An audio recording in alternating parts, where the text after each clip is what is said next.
आज सुबह-सुबह मैं नहा धोकर अच्छा तरीक़ा से तैयार हो चुका हूँ, क्योंकि आज मुझे गाँव से दिल्ली निकलना है। तो मैं अपना पूरा तरीक़ा से तैयार बैठा हूँ। मैंने बैग भी पैक कर ली है, जो भी अपने कपड़े-वपड़े हैं, मोबाइल चार्जर वगैरह, ब्लूटूथ वगैरह सब कुछ मैंने अपने बैग में रख लिया है, क्योंकि एक भी सामान छूटना नहीं चाहिए। क्योंकि अगर एक भी सामान छूटा तो बहुत ज़्यादा दिक्कत हो जाती है वहाँ जाने के बाद। उसके बाद खाने के लिए कुछ थोड़ा सा, इतना सुबह-सुबह तो खाने का कुछ मन करता है नहीं, लेकिन फिर भी थोड़ा सा घर से निकलेंगे तो भूखा तो निकल नहीं सकते।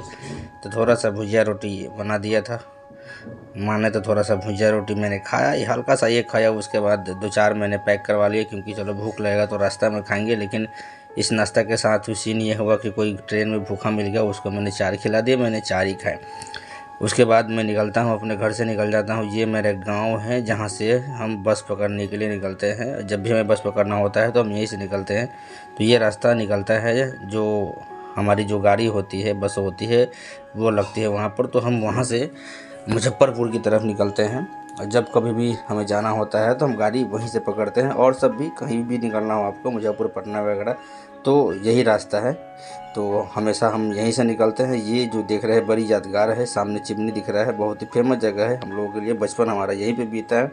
और ये रोड है, लेकिन एक ज़माने में ये रोड बहुत उबड़ खाबड़ हुआ करता था, लेकिन अब ये रोड अच्छे तरीक़े से बन गया हुआ है, पिच हो चुका है।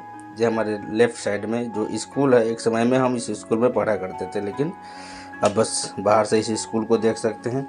सामने रोड आपको दिख रही है, तो वहीं से हमारी गाड़ी लगती है। पता नहीं कोई नया बिल्डिंग बन रहा है, कोई सरकारी भवन ही बन रहा है, लेकिन मैंने उसका खास पता किया नहीं किस चीज़ की बन रही है, मैंने उतना पता किया नहीं। मेरी बस आगे लगेगी, थोड़ी देर में आने वाली होगी। उसके बाद मैं बस से बैठ के निकल जाता हूँ, सीधा बैरिया आता हूँ। तो देखता हूँ यहाँ भी काम चल रहा है, मुजफ्फरपुर जंक्शन पर पूरा तरीक़ा से यहाँ भी काम चल रहा है, क्योंकि यहाँ भी शायद ब्रिज बनाने का काम चल रहा है। तो मैं भी काफ़ी दिनों के बाद यहाँ पे आया था, तो मैंने देखा कि चलो अच्छी बात है, ब्रिज बन रहा है वगैरह ये सब। तो ये सब मुजफ्फरपुर जंक्शन में काम हो रहा है। ये जो द्वार है, ये द्वार खुदीराम बोस द्वार है।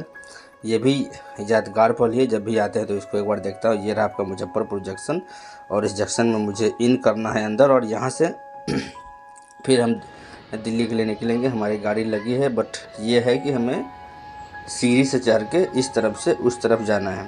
काफ़ी माहौल बन जाता है जब भी हम कभी यहाँ आते हैं, तो एक अलग तरीक़ा का एक माहौल बन जाता है, क्योंकि इतना आसान नहीं होता ना गांव छोड़कर निकलना। फाइनली निकल जाते हैं तो थोड़ा शाम का टाइम हो रहा होता है, तो बाहर का खिड़की से मैंने थोड़ा सा शूट कर लिया। उसके बाद सीधा हम पहुँचते हैं, डायरेक्ट नोएडा पहुंच जाते हैं, और ये गोल चक्कर पे हम पहुंच जाते हैं। गोल चक्कर पे ये बड़ी काफ़ी हमारा जगह यही है। जब कभी हमें उतरना होता है तो हम यहीं पे उतरते हैं, और यहीं से उतर के जहाँ जाना होता है वहाँ निकलते हैं। तो ये भी एक जगह है। और उसके बाद काफ़ी सारी ओवर ब्रिज यहाँ पे है, ये मेट्रो की लाइन वगैरह है।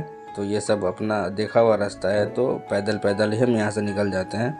और उसके बाद थोड़ी ही देर में हम अपने रूम की ओर, घर की ओर निकल देते हैं, और इस ब्लॉग को ख़त्म करते हैं और दिखाते हैं आपको नोएडा की कोई अगली ब्लॉग। धन्यवाद।